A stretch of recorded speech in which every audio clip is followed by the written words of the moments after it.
There he is. You're good. It's All all right. right.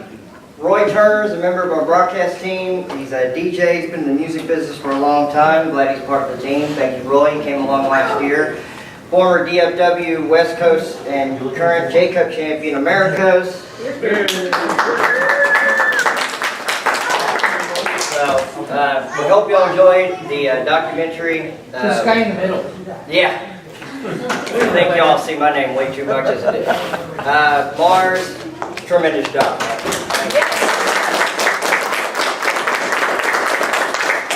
Originally, this started out as a project he was working on, and he interviewed me a few years ago. I was just met my wife, and he asked me some questions. And then last year, he was going around interviewing his friends and people that he knew, and he was going to do the This Is Where We Are Now. And I told him, I said, why don't you come to the show? You have a good backdrop. And he said, okay. So he ended up coming to do that. We ended up doing the interview up top, as you saw. Got it done in about 20 minutes, and then the rest of the night, he just followed me around with a camera all night. And that's, after 6 hours, over 6 hours of footage, that's what you saw. Update on Thomas Shire, he should be good to go in a matter of weeks.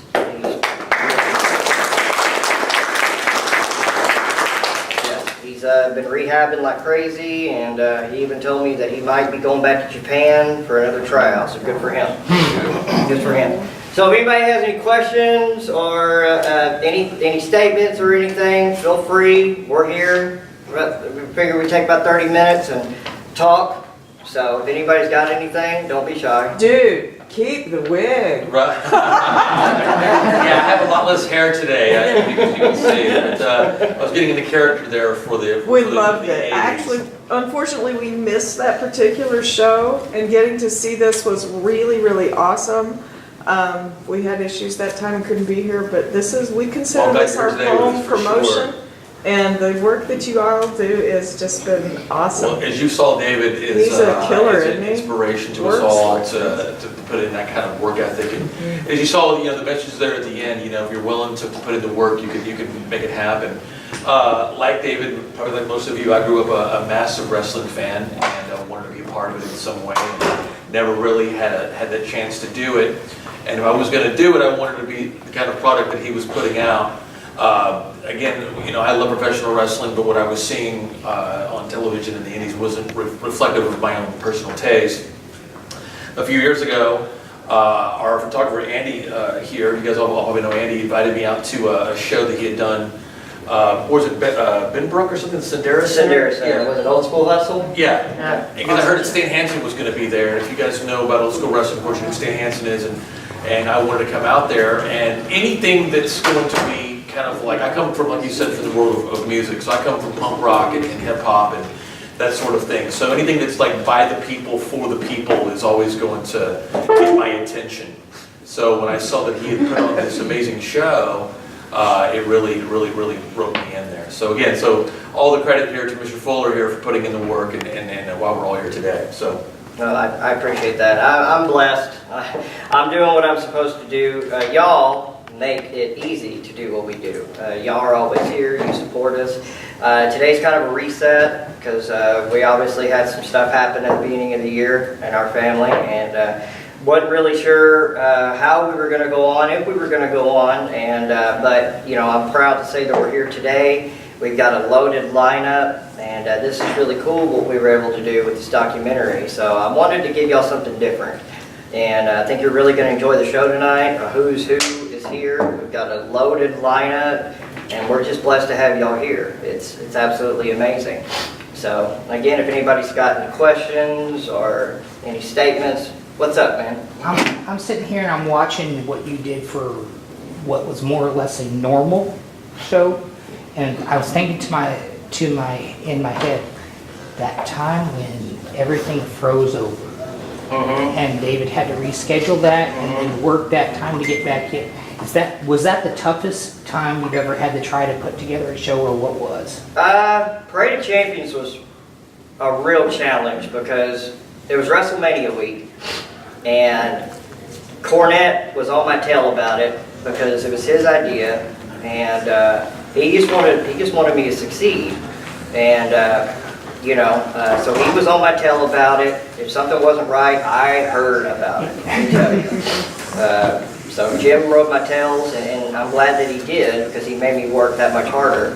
That was tough because we just did not know. Everything with WrestleMania was happening in Dallas and in Arlington. And to the people coming in here who don't know the area, Fort Worth might seem foreign to them. And if you're in Dallas and you're at the Kay Bailey Hutchinson Center and you want to come over to Fort Worth and you're looking at it and you're like, man, that's a haul to go all the way to Fort Worth and then come back to Dallas where everything was.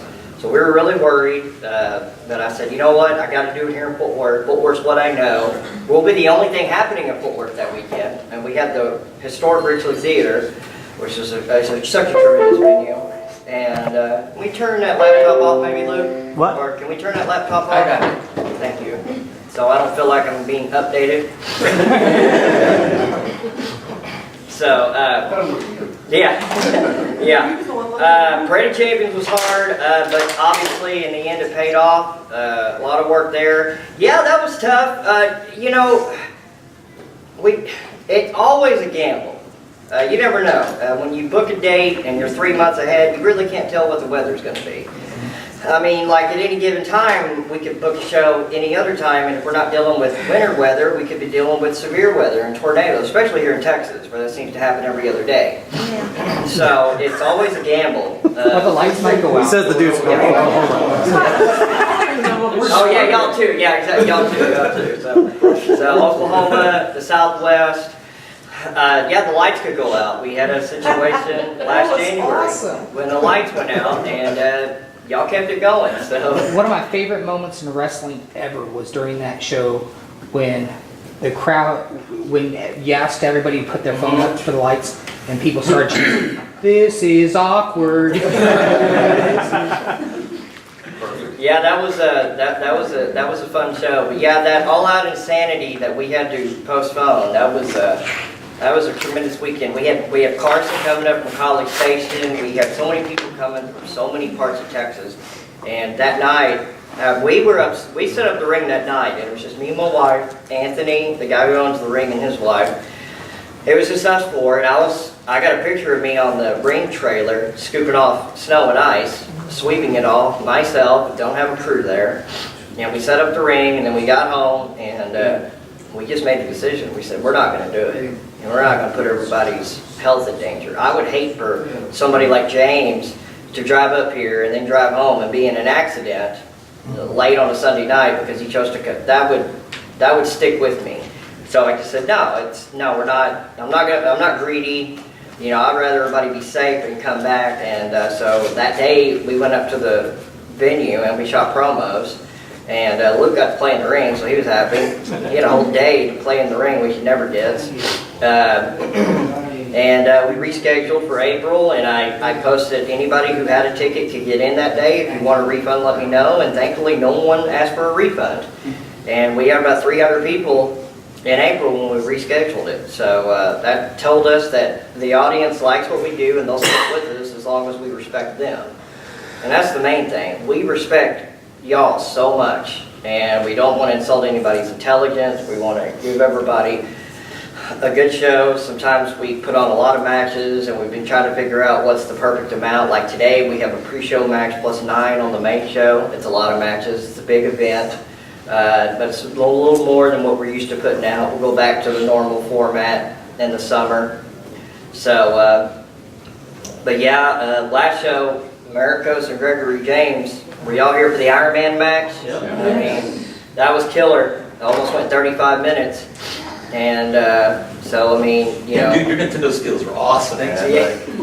Yeah, they had a Mortal Kombat. Was it Mortal Kombat? Mortal Kombat. Yeah. So, But when he mentioned about accident, insulting anybody's intelligence, of course, what you're saying, of course, was a behind-the-scenes thing, but that whole thing with Thomas Shire was absolutely real.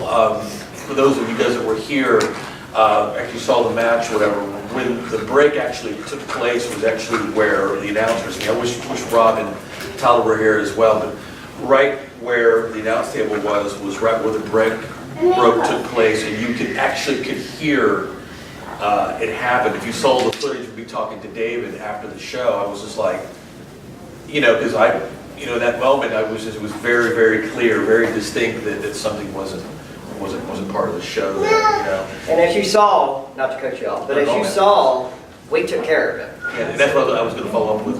Go ahead. Was that I love that, as you can see, that the most important thing, and he says it many times throughout the show, is that there's nothing more important than are the athletes that entertain. All the work that we do, and that he does and everything else, this is, the entertainers that are actually out there and the athletes in the ring that are taking real risk and putting in an equal amount of work to entertain.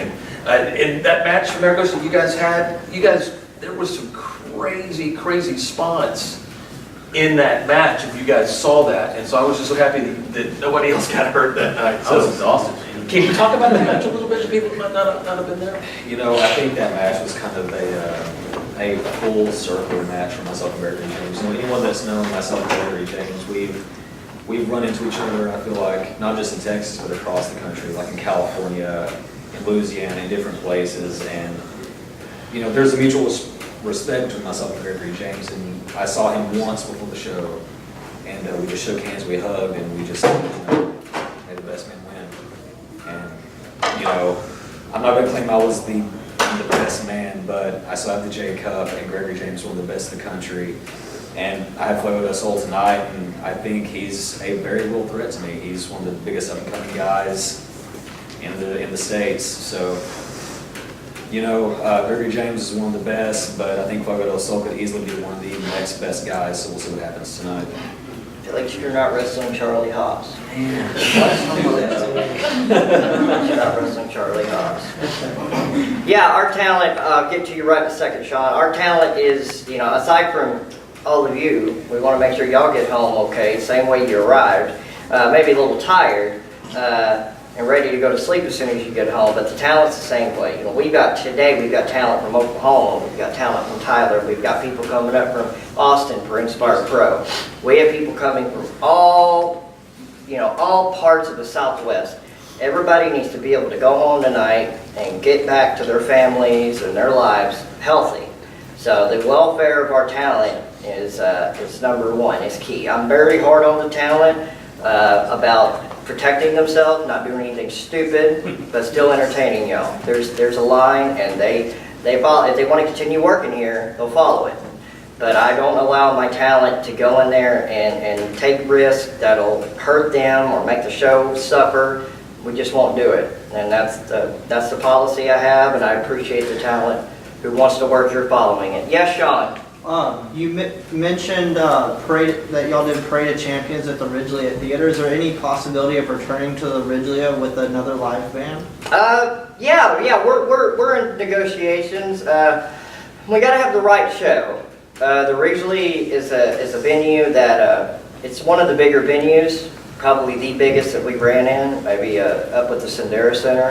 We got to have the right attraction on that show, so something like another Jim Cornette or possibly a Jim Ross or somebody like that. When we have an attraction that's going to bring in enough people to fill up that place, then yes, I would love to go back to the Ridgely Theater because it's a wonderful venue. I love the venue we have here, and I'm sure y'all love it because you got air conditioning and it's in a pretty safe spot. You're next to a police station and a fire department. So, this is a lovely venue. It is kind of out of the way. It's kind of south of Fort Worth, and Crowley's not hugely well known outside of the Metroplex, but I went to school here. Roy went to school here. We like it here, but yeah, we would like to do some more shows. We're actually going to go talk to a place in White Settlement called, it's a water park. I forget what the name of it is. But they got a little pavilion. We're going to go talk to them because they want a show. Splash Days. Splash Days. That's it. We're going to go talk to them. So we're hoping to do a couple shows in Fort Worth and other places this year, next year. If the right opportunity comes along, we will do it. So, anybody else? What's up, Andy? I don't believe I haven't asked you this before, but what was the original finish for Thomas Shire and a Red Dogs match, and what were you planning on doing with Shire after that? Because obviously it left a void in yours. Yes. I think it was going to be disqualification, and Shire was going to go. Shire originally, and sorry for pulling back the curtain. I'm not trying to ruin it for anybody, but Shire was. We were going to do a tag team match in October, I believe. I'm trying to think now. It was going to end disqualification. It was going to end disqualification, and then Shire was going to team up with John Allen and be a tag team against BB&J. And so we had to completely overhaul that. And what happened at the end with me and my wife was planned.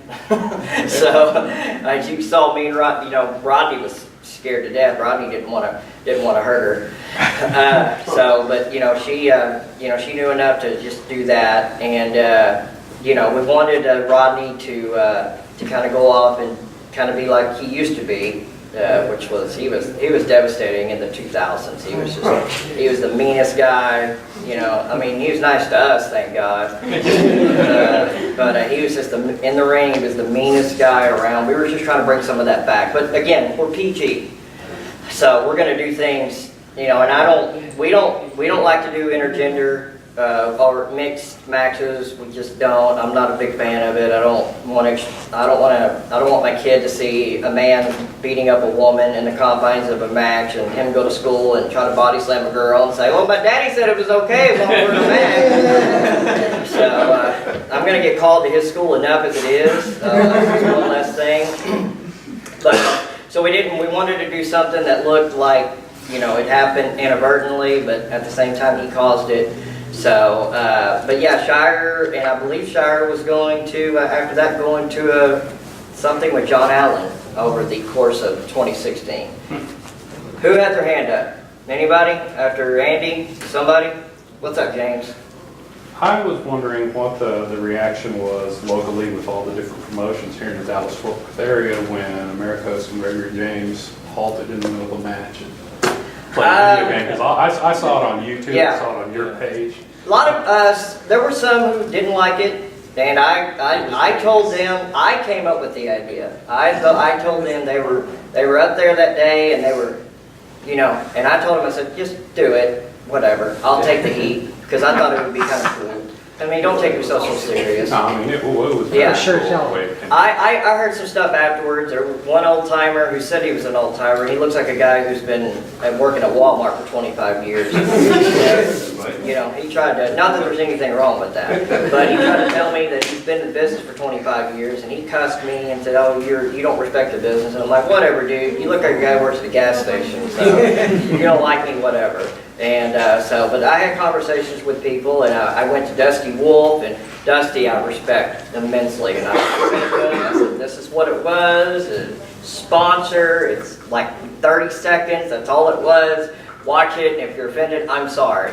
And Dusty responded back. He said, "If it's for a sponsor, don't apologize to anybody." And he said, "Well, here's the way I would have done it." And he came up with an idea. So I listened. If anybody had a problem with it, I listened to them respectfully. But I told them, no, don't take any heat whatsoever. You put it on me, because it's my show. And if anybody's got a problem with anything on my show, they come to me, because I sign off on everything here. There ain't nothing that goes on this show that I don't know about. So, they did it. It was what it was, and some people didn't like it, but most people did.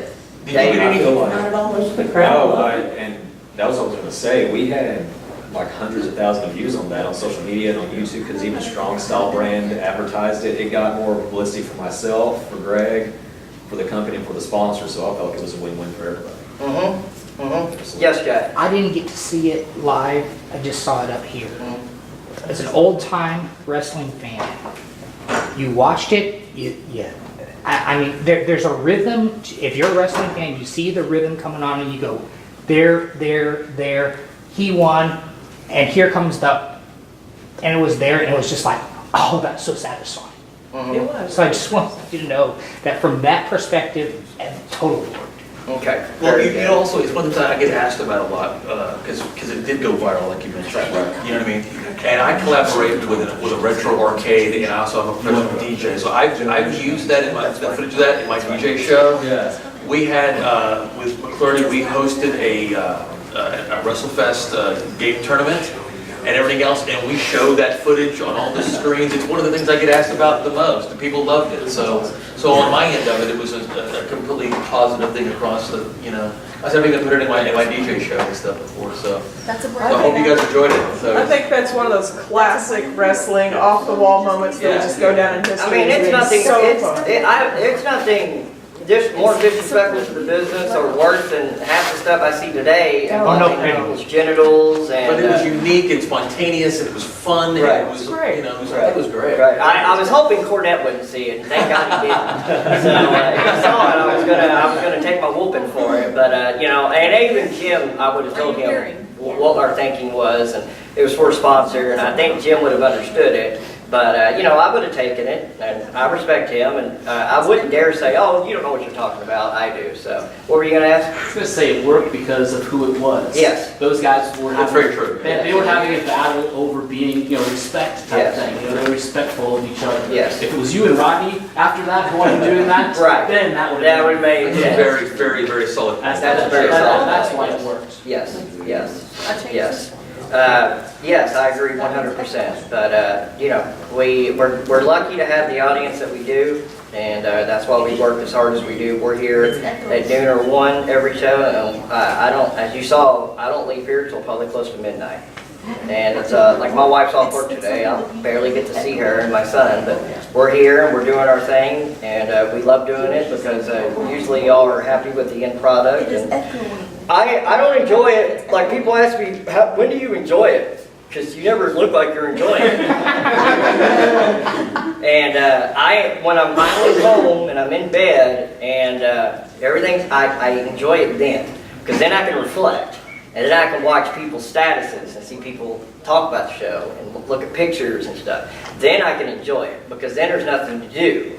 But here, I don't really have time to enjoy it, because I feel like if I take a moment and enjoy something, something won't get done. So I have it in my head, this is what I'm supposed to do, and so I just stick to doing that. So, maybe one last question, if anybody, John? You ever have any idea when you first started this, would it ever blow up like this? No. It was a pretty big deal, like Andy will tell you, he was there. It was a pretty big deal in the backyard. Like, it was ridiculous. And you know, thinking about it, it's so stupid how big it became. We're kids in the backyard screwing around, you know, but it was a cult thing. I don't know what about it, you know, but we had Necro Butcher, and that helped, and the shows weren't great, but we had some cool stuff on there. But we were selling, the 3 shows we did back to back to back in that backyard, we were selling out. We had the Star Telegram, Channel 8 and Channel 11 News came and did reports on us. Andy was at a couple of our shows. I think even ring announced one of those shows in the backyard. Johnny T didn't show up. Yeah, that's Somebody true. had to do it. That's true. That's true. So, but no, man. Like I told, like when I was on the Cornette podcast a couple weeks ago, through backyards and empty gyms and flea market garages and gymnasiums and parking lots and yes, we have made it to 100 shows, and I'm very proud. But no, I had no idea. We thought one day we would be running a respectable show in a nice building, but I didn't think we would be where we're at today. No, we're glad you are. Thank you. All right, folks, you can, if you want to go on back out to the lobby, we'll go ahead and make sure everything's set up in the gymnasium and work on letting everybody in. Thank you. Thanks, everybody. Thanks for reaching out.